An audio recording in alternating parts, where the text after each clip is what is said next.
오늘 우리에게 주시는 하나님 말씀 고린도전서 11장 17절부터 34절까지 한 절씩 읽겠습니다. 내가 명하는 이 일에 너희를 칭찬하지 아니하나니 이는 너희의 모임이 유익이 못되고 도리어 해로움이라.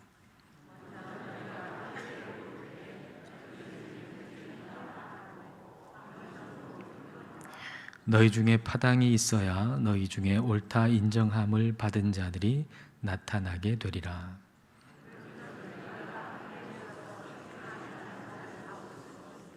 이는 먹을 때에 각각 자기의 만찬을 먼저 갖다 먹으므로 어떤 사람은 시장하고 어떤 사람은 취함이라.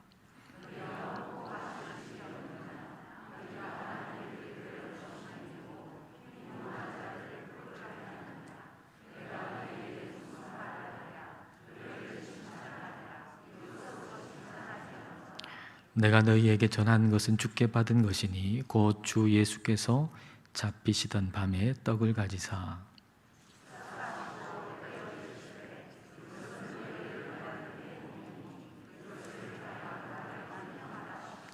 식후에 또한 그와 같이 잔을 가지시고 이르시되 이 잔은 내 피로 세운 새 언약이니 이것을 행하여 마실 때마다 나를 기념하라 하셨으니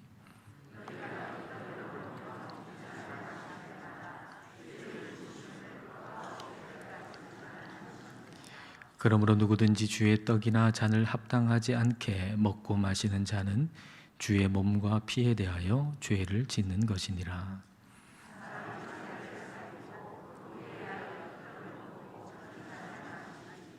주의 몸을 분별하지 못하고 먹고 마시는 자는 자기의 죄를 먹고 마시는 것이니라.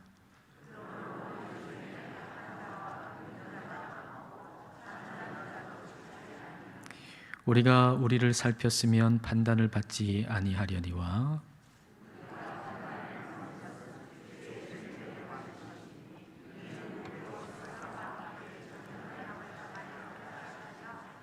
그런즉 내 형제들아 먹으러 모일 때에 서로 기다리라. 만일 누구든지 시장하거든 집에서 먹을지니 이는 너희의 모임이 판단받는 모임이 되지 않게 하려 함이라. 그 밖의 일들은 내가 언제든지 갈 때에 바로 잡으리라. 아멘. 우리는 성찬식을 하나의 예식으로 1년에 몇 차례 거행합니다. 그러나 고린도 교회 당시에 공동 식사와 성찬식이 따로 분리되어 있지 않았습니다. 그 당시에 오늘과 같은 예배당이 없으니까 부유한 자의 좀 큰 집에서 함께 모이는 거죠. 함께 모여서 함께 식사를 합니다.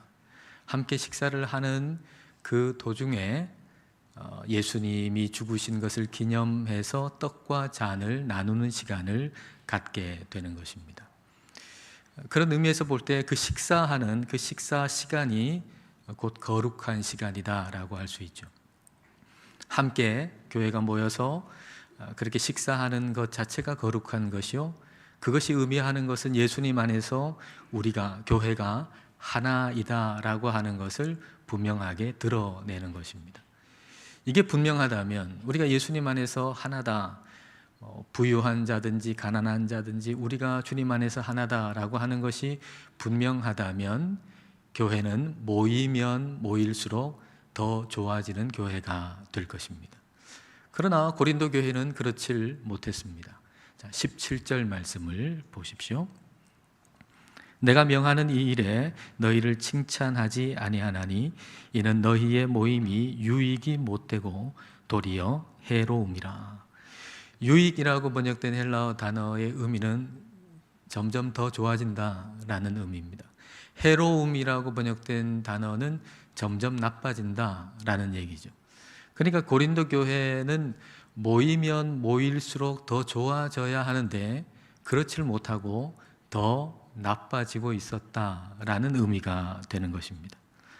우리가 모이면 모일수록 더 좋아지는 교회가 되려면 어떻게 해야 할까요? 먼저 이 바울이 교회에 대해서 가지는 그 마음을 우리도 가져야 할 것입니다. 18절 말씀을 보십시오. 먼저 너희가 교회에 모일 때에 너희 중에 분쟁이 있다 함을 듣고 어느 정도 믿거니와. 교회에 모일 때라고 하는 이 말은 지금처럼 이 예배당에 모일 때 이런 의미가 아니죠. 그러니까 우리는 교회에 모인다 그러면 예배당에 모인다 뭐 이런 생각하지만은 교회라고 하는 것은 예수님을 믿는 사람들이잖아요. 예수님을 믿는 성도가 교회니까, 그러니까 우리가 어디에 있든지 그게 교회인 거죠. 우리가 카페에 있으면 카페에 교회가 모인 것이고, 어떤 가정집에 모여 있으면 그 가정집에 교회가 모인 것이죠. 그러니까 여기서 교회에서 모인다라고 하는 것의 더 정확한 표현은 교회로서 모이는 거죠. 교회로서 모이는 거. 그러니까 고린도 교회가 교회로서 어떤 집에 함께 모였어요. 근데 거기에 분쟁이 있다라고 하는 소식을 바울이 어느 정도 믿었다라고 얘기를 했습니다.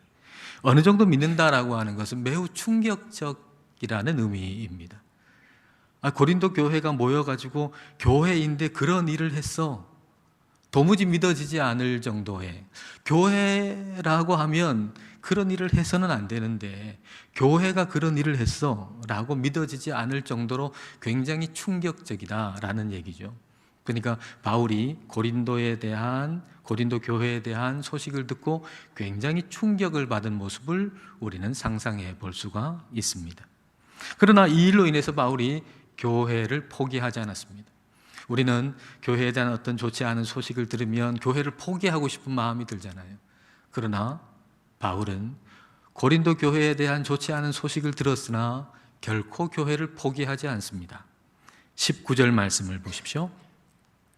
너희 중에 파당이 있어야 너희 중에 옳다 인정함을 받은 자들이 나타나게 되리라. 파당이라고 번역된 하이레시스라고 하는 헬라어는 선택 또 어떤 의견을 의미하는 단어입니다.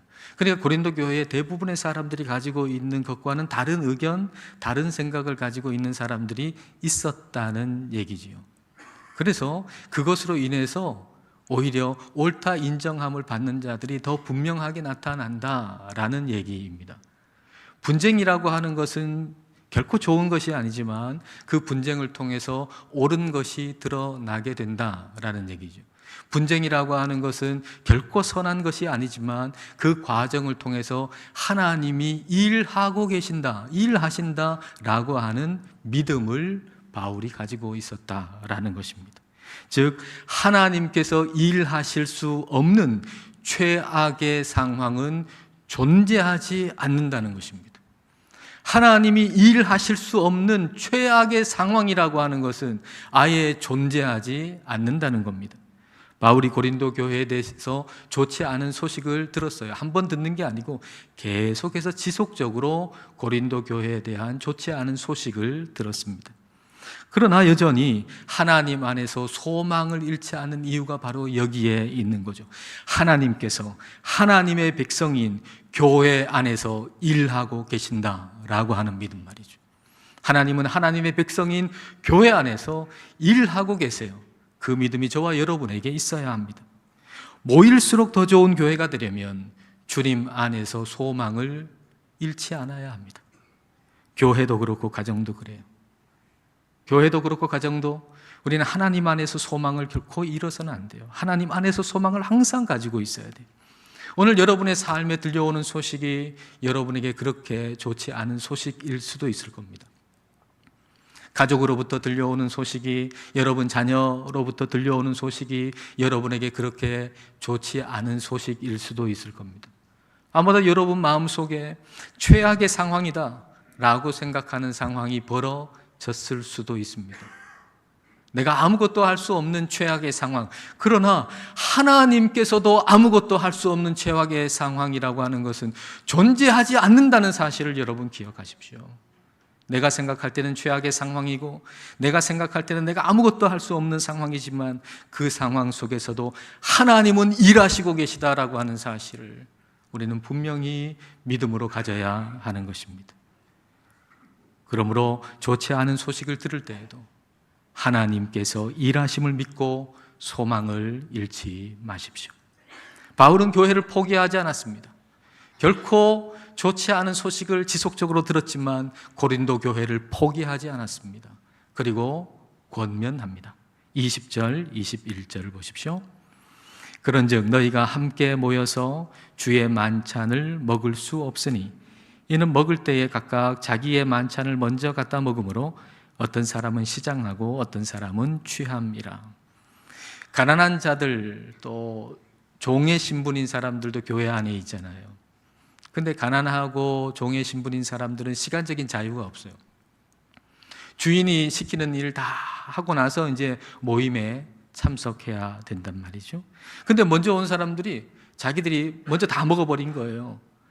그 음식을 먼저 다 먹어버려가지고 어떤 사람은 뭐 취할 정도로 많이 마시고 먹은 겁니다. 근데 가난해요. 그리고 종이에요. 그래서 자기 시간이 없어요. 주인이 시키는 일을 다 하고 나서 이 모임에 왔더니만 먹을 게 없는 거예요. 먹을 떡도 없고 잔도 없고 주의 만찬에 참여할 수가 없게 되는 상황이 이제 벌어진 것이죠. 자, 22절 같이 한번 읽어볼까요? 너희가 먹고 마실 집이 없느냐? 너희가 하나님의 교회를 업신여기고 빈궁한 자들을 부끄럽게 하느냐? 내가 너희에게 무슨 말을 하랴? 너희를 칭찬하랴? 이것으로 칭찬하지 않노라. 교회로서 모였는데 먼저 온 사람들이 거기에 있는 음식을 싹 먹어가지고 나중에 온 이 종이나 가난한 사람들은 이 주의 만찬의 성찬식에 참여할 수가 없단 말이죠. 그것은 하나님의 교회를 업신여기는 것이다. 그리고 궁핍한 사람, 가난한 사람, 그들을 부끄럽게 하는 것이다 라고 말씀하고 계십니다. 가난한 자들, 종들이었던 이 사람들, 주인이 시키는 일 다 하고 얼마나 피곤하겠어요. 그렇게 피곤함에도 불구하고 교회가 모이는 시간이니까, 함께 예배하는 시간이니까 내가 그 모임에 가야 된다. 그 피곤한 몸을 이끌고 그 모임에 갔는데 먼저 온 사람들이 싹 먹을 걸 다 먹어버렸으니, 성찬식에 참여할 수도 없으니 얼마나 마음이 서운했겠어요. 언젠가 해외에서 국내로 오는 비행기 아닙니다. 이제 밤에 출발해가지고 이제 아침에 도착하는데 아침쯤에 돼가지고 기내식이 나오는 거예요. 근데 지금 뭐 정확하게 기억이 나지 않지만은 그 메뉴가 2개 중에 하나가 더 좋았던 것 같아요. 그런데 이제 그걸 쭉 이제 나눠주고 있는데 제 앞줄에서 딱 끝나버린 거예요. 얼마나 서운한지요. 그때 뭐 배가 고팠던 거 아니에요. 안 먹어도 괜찮아요. 근데 제 앞에서 그게 딱 끊어지니까 너무 서운한 거 있죠. 생각해 보세요. 그 비행기 안에 있는 사람들은 뭐 다 아는 사람들이 아닙니다. 그리고 그 메뉴 말고 다른 메뉴도 있습니다. 그럼에도 불구하고 서운했다면 여러분, 교회 공동체입니다. 서로 다 알고 있습니다. 그리고 이 사람이 좀 늦게 온다는 사실도 알고 있습니다. 그럼에도 불구하고 아무것도 남겨놓지 않고 다 먹어버렸다면 이 사람이 얼마나 서운할까요?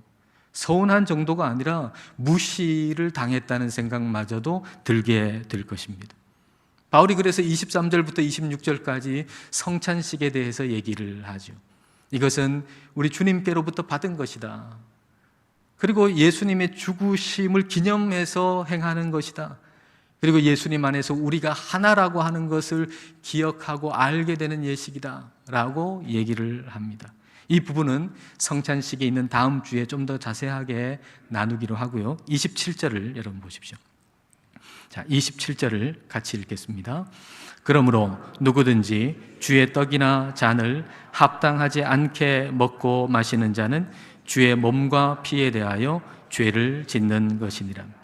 여기서 합당하다라고 하는 의미는 아무 죄도 없고 완벽하다 그런 의미가 아닙니다.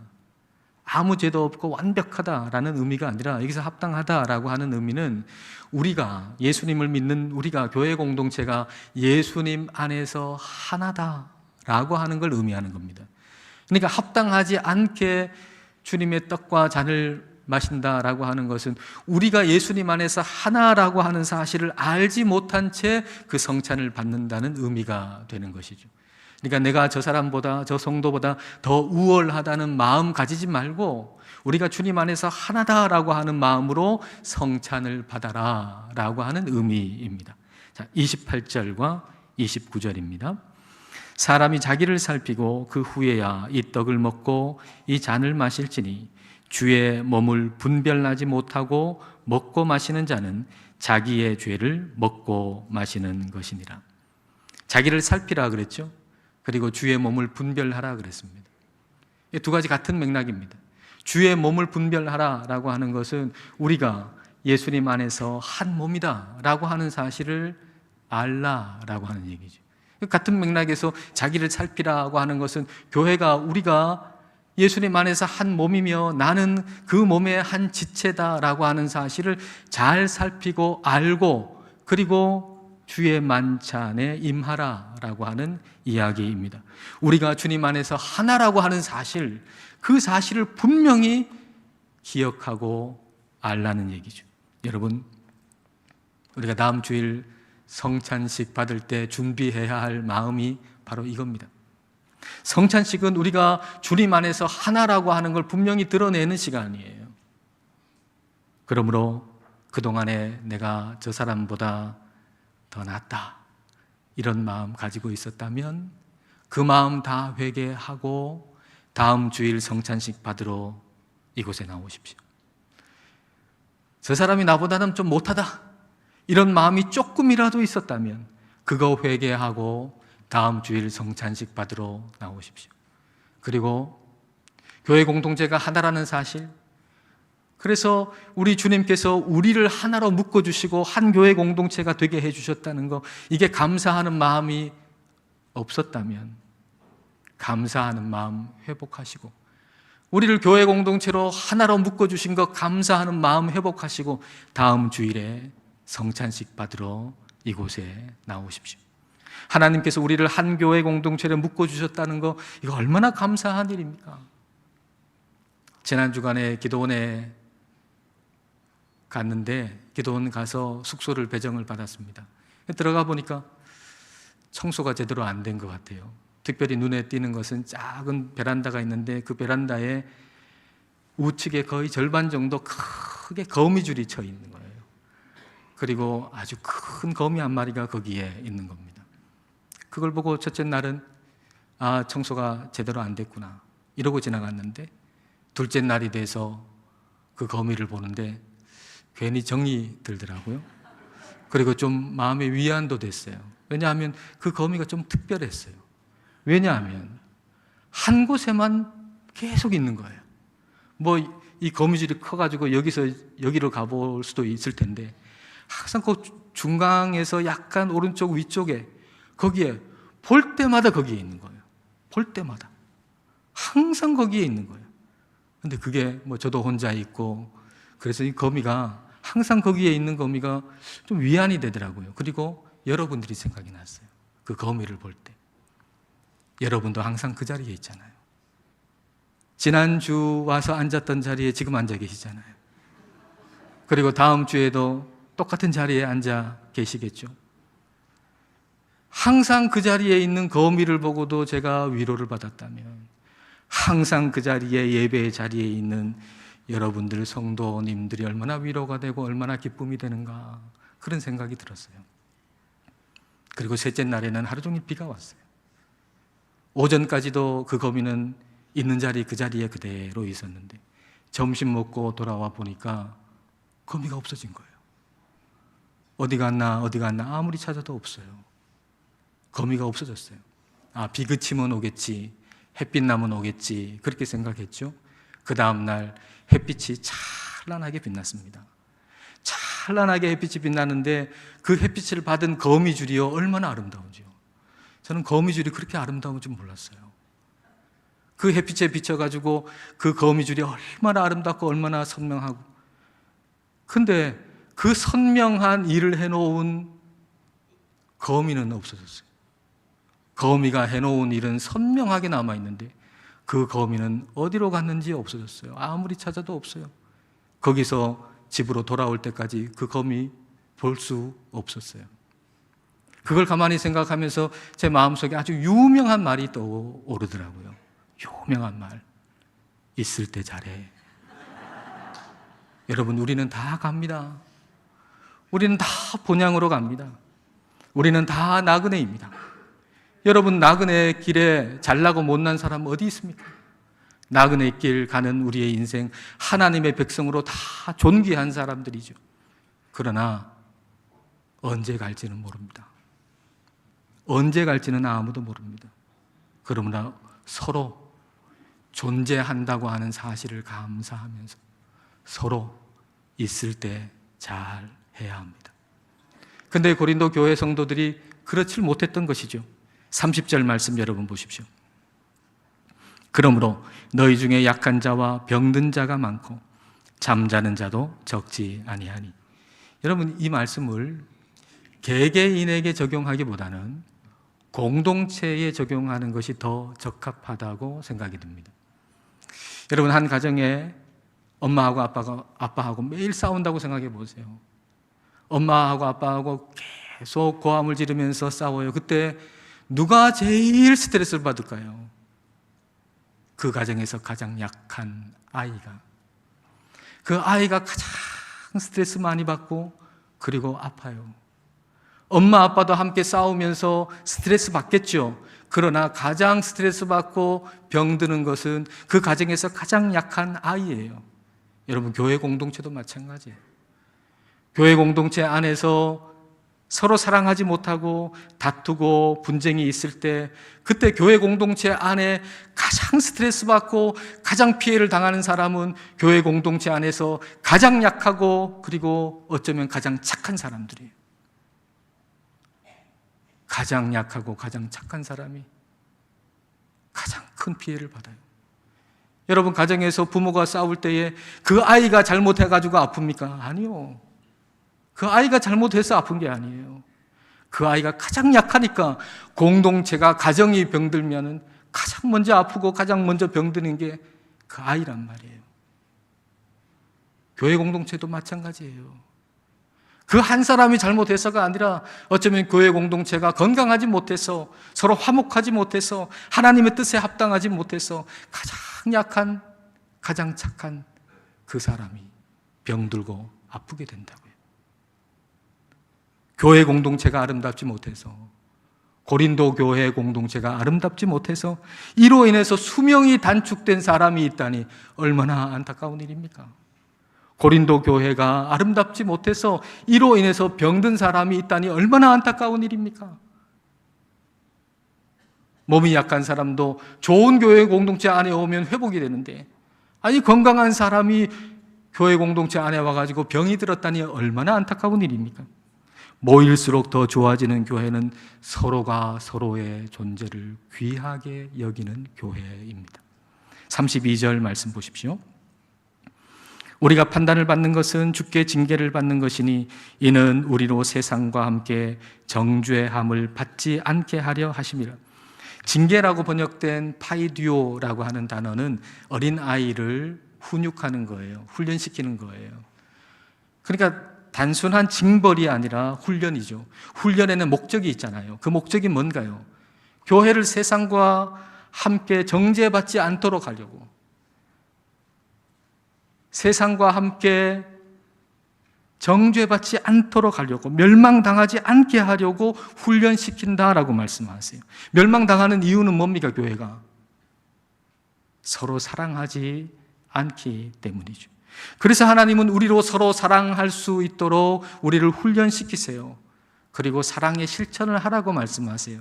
근데 그 사랑의 실천이 엄청나게 크거나 거창한 게 결코 아닙니다. 33절과 34절을 볼까요? 33절, 34절 우리 같이 읽겠습니다. 그런즉 내 형제들아, 먹으러 모일 때에 서로 기다리라. 만일 누구든지 시장하거든 집에서 먹을지니 이는 너희의 모임이 판단받는 모임이 되지 않게 하려 함이라. 그 밖의 일들은 내가 언제든지 갈 때에 바로 잡으리라. 함께 모일 때, 함께 모여서 식사할 때에 서로 기다려줘라. 그리고 도저히 배가 고파서 기다릴 수 없다면 집에서 먼저 좀 먹고 와라. 여러분, 이게 거창한 얘기입니까? 얼마나 소소하고 작은 사랑의 실천입니까? 거창한 걸 얘기한 게 아니에요. 소소하고 작은 거. 그래, 좀 미리 먹고 와라. 좀 기다려라. 그렇게 말씀하시는 거예요. 우리에게 적용해 본다면, 우리가 매주 함께 예배 드린 다음에 식당에서 밥 먹잖아요.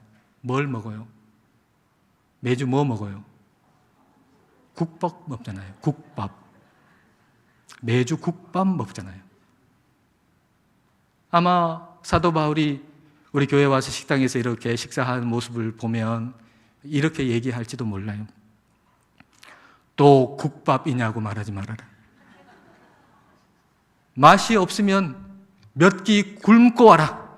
뭘 먹어도 맛있게 먹을 수 있도록. 아마 바울이 그렇게 얘기했을지도 몰라요. 함께 모일 때 먹는 것 목적으로 하지 말고 서로 사랑하기 위해서 모여라. 그 말이죠. 여러분, 우리가 모일 때 다른 목적이 아니라 서로 사랑하기 위해서 모이고 서로 섬기기 위해서 모인다면 우리는 모이면 모일수록 더 좋아지는 교회가 될 것입니다. 그런 교회가 되기를 주님의 이름으로 축복합니다. 기도하시겠습니다. 이 시간 기도하실 때에 우리 교회가 모일수록 더 좋아지는 교회가 되기를 기도합시다. 모이는 목적이 다른 것이 아니라 다른 성도를 사랑하기 위해서 모이고 다른 성도를 섬기기 위해서 모이게 하셔서 모일수록 더 좋아지는 교회가 되기를 기도합시다. 주님 안에서 우리가 하나임을 감사하고 서로가 존재한다는 걸 감사하고 서로 사랑함으로 인해서 모일수록 더 좋아지는 교회가 되기를 이 시간 함께 기도하시겠습니다.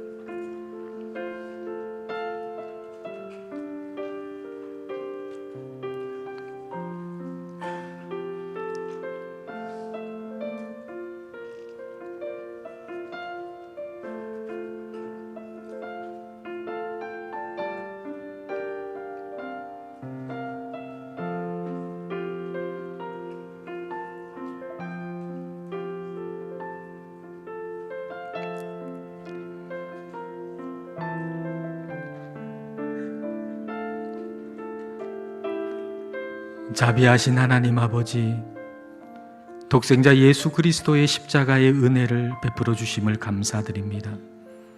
저희들의 죄를 대신하여 죽으시고 그 보배로운 피로 씻어주시고 저희들을 주님 안에서 하나 된 교회로 불러주시니 감사드립니다. 그러나 때로 저희들은 교회의 소중함을 잊어버리곤 합니다. 하나됨의 소중함보다는 개개인의 우월함에 더 가치를 두곤 합니다.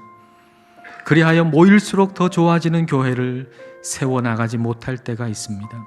주님, 저희들을 말씀으로 일깨워 주셨사오니 주님 안에서 하나 된 교회의 가치를 귀히 여기고 모일 때 서로를 사랑하기 위해서 모이고 서로를 섬기기 위해서 모이게 하사 모일수록 더 좋아지는 교회가 되게 하옵소서.